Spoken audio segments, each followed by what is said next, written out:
नमस्कार, जय सिया राम। आप सभी का हार्दिक स्वागत है हमारे इस ज्योतिष चैनल श्री जी निवास में। आज फिर हम एक नए रोचक विषय के साथ आपके सामने प्रस्तुत हैं।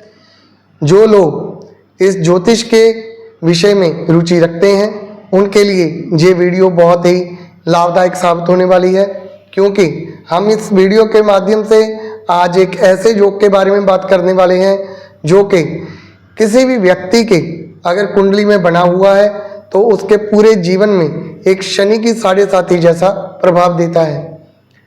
तो हम ज़्यादा समय ना लेते हुए इस योग को आपको एक डायग्राम के माध्यम से समझाने का प्रयत्न करेंगे कि बहुत सरल तरीके से आपको ये योग के बारे में मालूम पड़ जाए। जो लोग हमारे इस चैनल में नए आए हैं वह हमारे इस चैनल को सब्सक्राइब कर लीजिए और इस वीडियो को शेयर करना तो भूलिए ही मत, क्योंकि आपका एक शेयर किसी और व्यक्ति की भी ज्ञान में वृद्धि करेगा।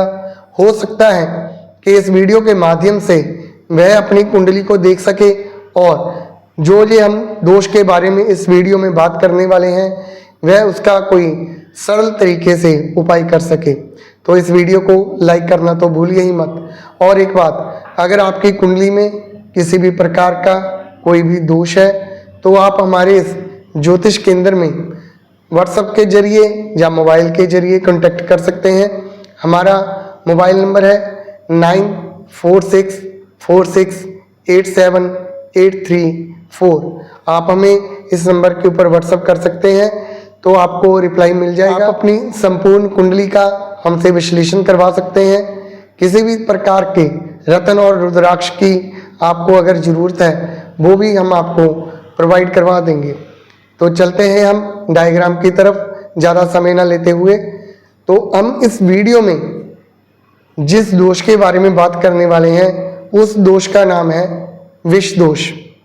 विष दोष जो कि शनिदेव जी और चंद्रमा दोनों के कारण बनता है। ये दोष बहुत ही बुरा प्रभाव जातक के जीवन में देता है।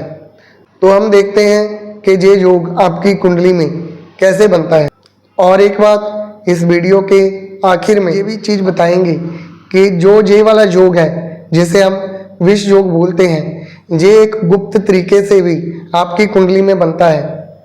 क्योंकि अगर हम कुंडली को ऊपरी तरीके से देखते हैं तो हो सकता है कि ये योग आपकी कुंडली में ना दिखाई दे, लेकिन अगर हम उस कुंडली को गहराई से देखेंगे, उसको अच्छे तरीके से विश्लेषण करेंगे तो हो सकता है कि ये आपकी कुंडली में प्रभाव दे रहा हो, जिसके कारण आपकी जीवन में बहुत सारी समस्याएं आ रही हैं। तो हम वीडियो को ज़्यादा लंबा ना करते हुए डायग्राम की तरफ चलते हैं। आपके सामने देखिए कुंडली का एक डायग्राम है। इसी प्रकार से आपकी कुंडली में भी 12 घर बने रहते हैं, जो कि गिनती में 12 रहते हैं। 1 2 3 4 5 6 7 8 9 10 11 और 12। इन्हीं 12 घरों में कोई ना कोई अंक जरूर लिखा रहता है। और इन्हीं घरों में जब किसी भी प्रकार से शनिदेव जी और चंद्रदेव जी दोनों इकट्ठे होते हैं या फिर युति करते हैं, तब विष योग की स्थापना हो जाती है। जो कि विष योग है, आप इसी के नाम से ही समझ सकते हैं, जो कि उस व्यक्ति के जीवन में विष जैसा प्रभाव देता है। अतः जीवन उसको किसी न किसी प्रकार की समस्या खड़ी ही रहती है, चाहे वह उसके खुद की लाइफ की हो, उसके खुद की शरीर की हो, चाहे उसके परिवार की हो, या फिर उसके समाज में ही उसको किसी न किसी प्रकार की दिक्कतों का सामना करना पड़ता ही है। शनिदेव और चंद्रदेव जी की जो युति बनती है इसे हम विष योग ही कहते हैं। लेकिन ये युति एक और प्रकार से भी काम करती है, जो कि प्रत्येक व्यक्ति की कुंडली में हर 30 साल बाद आती है और अपना पूरा प्रभाव देकर जाती है, जिसे हम शनिदेव जी की साढ़े साथी के नाम से जानते हैं। उस समय भी शनिदेव जी और चंद्रदेव दोनों की जुति होती है, लेकिन वो जो जुति होती है वह गोचर के शनि देव जी के भ्रमण के कारण होती है। जब शनि देव जी कुंडली की चंद्र राशि से एक राशि पहले आ जाते हैं तब ये साढ़े साथी शुरू हो जाती हैं। और जिस राशि में चंद्र देव जी हैं, जब शनि देव उस राशि में चले जाते हैं तो शनि देव जी की साढ़े साथी का दूसरा चरण शुरू हो जाता है। और जब शनि देव जी जिस राशि में चंद्र देव हैं उससे अगली राशि में चले जाते हैं तो शनि देव जी की साढ़े साथी का आखिरी वाला तीसरा चरण शुरू हो जाता है। जब वो चंद्र देव जी की आगे वाली राशि को छोड़ देते हैं तब शनि देव जी की साढ़े साथी समाप्त हो जाती है। इसी प्रकार से ये साढ़े साथी प्रत्येक 30 साल बाद रिपीट होती रहती है। लेकिन जिन लोगों की कुंडली में ये शनि देव और चंद्र देव जी की युति बन गई है उनकी तो पूरे जीवन में ही शनि देव जी की साढ़े साथी जैसा प्रभाव रहेगा। हमने अपने इस चैनल में शनि देव जी की साढ़े साथी के ऊपर बहुत विस्तार से वीडियो बनाया हुआ है। अगर आपने शनि देव जी की साढ़े साथी के बारे में भी ज्ञान अर्जित करना है तो मैं उस वीडियो का लिंक आई बटन में दे रहा हूँ, आप वहाँ से भी देख सकते हैं। तो अगर हम इस वीडियो में शनि देव जी की साढ़े साथी की बात करेंगे तो वीडियो बहुत लंबा हो जाएगा, इसीलिए हम इस वीडियो में विष योग के बारे में ही बात करते हैं। देखिए, आपकी कुंडली में कोई भी अंक लिखे रह सकते हैं। हम मान लेते हैं जहाँ पर कर्क लग्न की कुंडली को 4 नंबर की राशि कर्क होती है।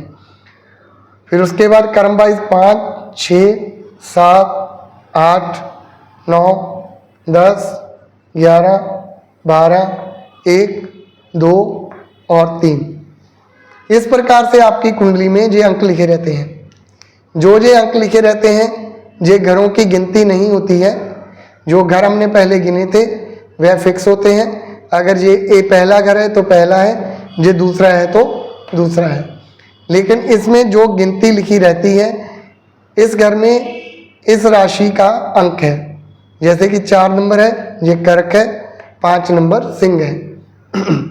तो अब हम इसमें देखते हैं कि शनि देव जी और चंद्र देव जी दोनों की जुति कैसे काम करती है। हम मान लेते हैं कि शनि देव जी आपके 7वें घर में है। इसे हम 7वां घर बोलेंगे, लेकिन इसमें राशि 10 नंबर की है जो कि शनि देव जी की खुद की ही राशि है। और इसी के साथ इनमें चंद्र देव भी आ गए। तो ये प्रथम दृष्टि पूर्ण तौर से शनिदेव और चंद्र देव का विष योग बन गया है, जो कि इस व्यक्ति को आजीवन बहुत प्रभाव देगा। तो जो खुशी मिलनी चाहिए वो नहीं मिलेगी, जिस मान सम्मान का वह हकदार होगा उसे वो नहीं मिलेगा। और हम देखते हैं कि ये विष योग और किन किन तरीकों से कुंडली में बन जाता है। शनि देव जी की हम बात करते हैं। शनि देव जी को 3 प्रकार की दृष्टियां दी गई हैं। पहले तो जिस घर में ये बैठे होते हैं उस घर से तीसरे घर को देखते हैं, 7वें घर को देखते हैं और 10वें घर को देखते हैं। मान लीजिए शनि देव जी हमारे 7वें घर में हैं। यहाँ से अगर हम 3 घर गिने, 1, 2 और 3, तीसरा घर जे हुआ। और इस घर में अगर चंद्र देव जी होंगे तो शनि देव जी की जहाँ पर तीसरी दृष्टि आ गई तो इसे हम कह सकते हैं कि शनि देव जी की ये दृष्टिये योग बन गया है। शनि देव जी की चंद्र देव जी के ऊपर तीसरी दृष्टि की है, जिनके कारण इन दोनों का आपस में संबंध कायम हो गया है। इस दृष्टि के कारण भी इस कुंडली में विष योग बन गया है, चाहे चंद्र देव जी उनके साथ 7वें भाव में नहीं है। इसी प्रकार से हम शनि देव जी की दूसरी दृष्टि पे जाते हैं, 7वीं दृष्टि, जिसे हम काउंट करते हैं 7वें घर तक। 1, 2, 3, 4, 5, 6 और 7, ये 7वां घर हुआ। अगर इस घर में भी चंद्रदेव हैं, शनि देव जी की सीधी 7वीं दृष्टि इनके ऊपर चली गई, तो इस प्रकार से भी विष योग बन गया है। और इनकी तीसरी दृष्टि, जिसे 10 घर दूर देखते हैं, 1 2 3 4 5 6 7 8 9 और 10, ये हुआ चंद्रदेव जी इनके 10वें घर में है। शनि देव जी से 10वें घर में है, तो शनि देव जी की 10वीं दृष्टि इनके ऊपर आ गई, तो इससे दृष्टि योग बन गया, जिससे विश्व योग की स्थापना हो गई है। इस प्रकार से हम कह सकते हैं शनि देव जी से दृष्टि के कारण भी अगर चंद्रदेव जी उनके घर में आ जाए तो विश्व योग बनेगा। इस प्रकार से भी आपकी कुंडली में विश्व योग बन सकता है। इसके अलावा एक और भी विधि है। मान लीजिए अगर हम डिग्री वाइज चलते हैं, शनि देव जी मान लीजिए आपके इस घर में हैं और शनि देव जी 28 डिग्री के हैं, 28 डिग्री के हैं, और चंद्रदेव जी इस घर में हैं लेकिन यहाँ पर 1 डिग्री के हैं। अब ये घर तो जरूर अलग अलग हो गए, लेकिन इन दोनों में डिग्री का अंतर बहुत कम है, क्योंकि डिग्री बहुत कम है। 28 29 30 के बाद फिर 1 डिग्री, चाहे वह अलग अलग घर में चले गए हैं, लेकिन यहाँ से भी विष योग प्रॉपर काम करेगा। बहुत से ज्योतिषी विद्वान लोग इसको अलग घर में होने के कारण इसकी युति की तरफ ध्यान नहीं देते, लेकिन इस युति का भी प्रभाव आता है। लेकिन जो जे वाली युति बनी हुई है एक ही घर में, उस युति से इनका प्रभाव कम रहता है। लेकिन इस युति में भी एक थोड़ा सा अंतर आता है। अगर मान लीजिए शनि देव जी जहाँ पर 15 डिग्री के हैं, चंद्रदेव जी भी यहीं पर इन्हीं डिग्री के कहीं नज़दीक हैं, 10 डिग्री के हैं या फिर 20 डिग्री के हैं, तो ये एक पूर्ण तौर पर शनि और चंद्रदेव जी की पूरी मजबूत युति बनी है, जो कि विष योग बन गया, जिसके कारण उसको पूरा पूरा प्रभाव मिलेगा। लेकिन कभी कभार क्या होता है, इसी घर में शनि देव जी मान लेते हैं 28 डिग्री के हैं और चंद्रदेव जी यहाँ पर 5 डिग्री के हैं, इन दोनों में गैप बहुत रह गया। गैप ज़्यादा होने के कारण ये युति काम तो करेगी, लेकिन उतनी मजबूती से काम नहीं करेगी जितनी मजबूती से ये कम डिग्री के होने के कारण ये काम कर रही थी। क्योंकि कम डिग्री के होने के कारण ये बिल्कुल नज़दीक आ गए थे और पूरा प्रभाव दे रहे थे। जैसे कि हम इस घर में देख रहे हैं घर अलग अलग, लेकिन शनि देव जी इस घर को छोड़ने वाले हैं और ये अभी इस घर को छोड़कर वहाँ पर गए हैं। कहने का मतलब ये दोनों नज़दीक नज़दीक चल रहे हैं। इस युति में भी शनि देव जी का पूरा प्रभाव रहेगा और इस कम डिग्री वाली युति में तो पूर्ण प्रभाव रहेगा ही रहेगा। और अगर इसी घर में इन दोनों के डिग्रीज में गैप ज़्यादा है तो यहाँ पर प्रभाव में कमी आएगी, लेकिन प्रभाव रहेगा। और इसमें एक बात और भी है, अगर इस युति में कहीं से भी शनि देव जी पीड़ित हो जाते हैं, शनि देव जी का कहने का मतलब शनि देव जी की जो नीच की राशि है वो 1 नंबर की राशि है मेष। अगर ये युति मेष राशि में बन जाती है, जैसे कि हमने जहाँ पर बनाई है, अगर शनि देव जी 1 नंबर की राशि में आ जाते हैं, जहाँ पर आने के बाद शनि देव जी नीच के हो जाते हैं, कहने का मतलब पीड़ित हो जाते हैं। अगर जहाँ पर शनि देव जी पीड़ित हो गए तो अगर ये खुद पीड़ित हैं तो ये चंद्रदेव को और ज़्यादा पीड़ित करेंगे।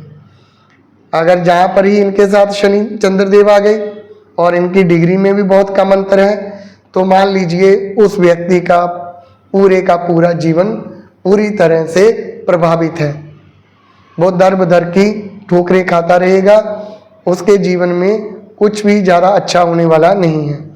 और इसके अलावा हम इस कुंडली में 3 घर ऐसे होते हैं जिनको अच्छा नहीं मानते, जैसे कि 6ठा घर, 8वां घर और 12वां घर। हमने जब पहले घर गिने थे, यहाँ पर से 1 2 3 4 5 6, 6ठा घर ये हुआ 7 8, 8वां घर ये हुआ, 9, 10, 11 और 12, ये 12वां घर हुआ। अगर कहीं शनिदेव जी और चंद्रदेव जी दोनों की युति इन तीनों घरों में बन गई तो मान लीजिए इस युति का प्रभाव कितना और बुरा होगा। और अगर कहीं इस युति में शनिदेव जी का जहाँ पर एक अंक आ गया, जहाँ पर आ गया और जहाँ पर आ गया, तो युति का प्रभाव बहुत ज़्यादा बढ़ जाएगा। और इसी प्रकार से अगर हम शनिदेव जी को नीच का देख रहे हैं तो चंद्रदेव जी की नीच राशि 8 नंबर की आती है वृश्चिक।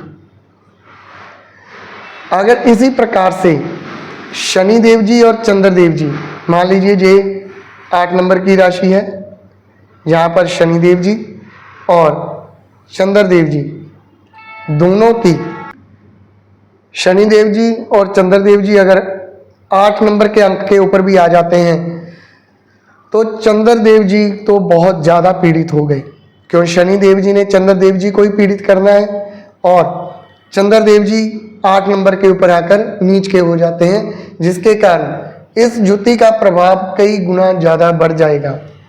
और अगर कहीं इस युति में इनके साथ राहु भी आ गए तो कहना ही क्या है, इस जीवन में तो इनको कुछ प्राप्त होने वाला है नहीं। और आपको एक बात और बताऊं, जो ये विष योग है, नोट करने वाली बात है, इसका प्रभाव बहुत ज़्यादा रहता है। अगर ये विष योग किसी औरत की कुंडली में बना है, किसी जातिका की कुंडली में बना है, तो मान लीजिए शादी के बाद ये योग उसको बहुत ज़्यादा प्रभाव करेगा। उसकी ससुराल में बनने वाली नहीं है, ससुराल पक्ष से उसको किसी भी प्रकार का कोई ज़्यादा सुख नहीं मिलेगा। हो सकता है कि बहुत ज़्यादा उसको सुख की कमी रह जाए। तो जिन जातिकों की, जिन औरतों की कर्क लगन की कुंडली है और कर्क लगन की कुंडली में ये विष योग बना हुआ है, तो उनको इस दोष की शांति अवश्य करवा लेनी चाहिए कि उनके वैवाहिक जीवन में किसी प्रकार की कोई आपत्ति ना आए। अभी हम एक तरीके से और भी इस योग को देखेंगे, जो कि एक गहराई से जाकर देखने वाला विषय है। अगर आपको ऊपरी तौर पर, इसे हम लगन कुंडली बोलते हैं, अगर आपको ऊपरी तौर पर किसी भी प्रकार से शनिदेव और चंद्रदेव की युति नहीं दिखती और उसका प्रभाव आ रहा है, तो आप कैसे देख सकते हैं? तो इन ग्रहों और राशियों के साथ साथ नक्षत्र बहुत ज़्यादा काम करते हैं। अगर कहीं कुंडली में चंद्रदेव जी शनिदेव जी के नक्षत्र में हैं और शनिदेव जी चंद्रदेव जी के नक्षत्र में हैं, तो मान लीजिए कि ये भी एक तरह का विष योग का प्रभाव मिलेगा। तो विष योग की शांति, विष योग का उपाय बहुत जरूरी है। जिन लोगों को इस योग के कारण, इस दोष के कारण अपने जीवन में किसी भी प्रकार की कोई तरक्की नहीं मिल रही, बहुत सी कठिनाई आ रही हैं, वैवाहिक जीवन में बहुत सी दिक्कतें आ रही हैं, उन लोगों को इस योग का समाधान करवाना बहुत ज़रूरी है। तो आप इनके उपाय भी करवा सकते हैं, इनके मंत्रोच्चारण भी करवा सकते हैं, शनिदेव की चीज़ों का आप दान भी कर सकते हैं, या फिर आप हमारे व्हाट्सएप के नंबर के ऊपर कॉल कर सकते हैं। तो हम आपको भी इसके बारे में बहुत बढ़िया परामर्श देंगे। तो आप हमें कॉल कर सकते हैं 9446487834। ये हमारा व्हाट्सएप नंबर भी है और आप इसके ऊपर हमें कॉल भी कर सकते हैं। लेकिन हमने इस दोष के बारे में, इस विष योग के बारे में इतना बुरा प्रेडिक्ट किया है, लेकिन कोई भी दोष, कोई भी योग, कोई भी व्यक्ति पूर्ण तौर पर बुरा भी नहीं होता है। इस योग का एक बहुत बढ़िया लाभ भी है, वो ये है, जिस व्यक्ति की या जिस जातिका की कुंडली में ये विष योग बना है, वे व्यक्ति इस दुनिया से, इस समाज की सोच से बिल्कुल अलग सोचता है।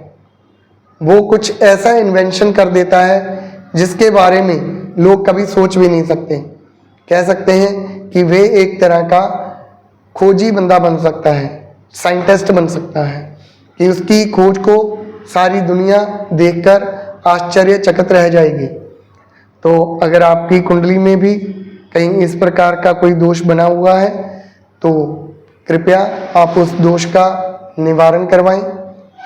आप कहीं से भी किसी भी विद्वान से, किसी भी ज्योतिषी से इसके बारे में परामर्श कर सकते हैं, क्योंकि हमारा सिर्फ एक ही मकसद है कि किसी भी प्रकार से किसी भी जातक की, जनजातिका की कुंडली में कोई भी दोष हो, वह उस दोष के कारण पीड़ित है तो वह उस दोष से बच जाए, जिसके कारण उसको जो सुख और समृद्धि मिलने वाली थी, जिससे वो वंचित है, वो उसे मिल जाए। तो आप इसकी शांति करवाएं, शनिदेव जी का जप करें, शनिदेव जी का दान करें। तो परमात्मा से यही प्रार्थना करते हैं कि आपको किसी भी प्रकार की कोई भी दिक्कत ना आए, कोई भी परेशानी ना आए, लेकिन जिन ग्रहों के कारण आपके जीवन में दिक्कत आ रही है आप उनका निवारण कराएं, और निवारण कराने के बाद आप जिस चीज़ के हकदार हैं, जिस खुशी के हकदार हैं, जिन चीज़ों के हकदार हैं, वह आपको मिले। जय सिया राम।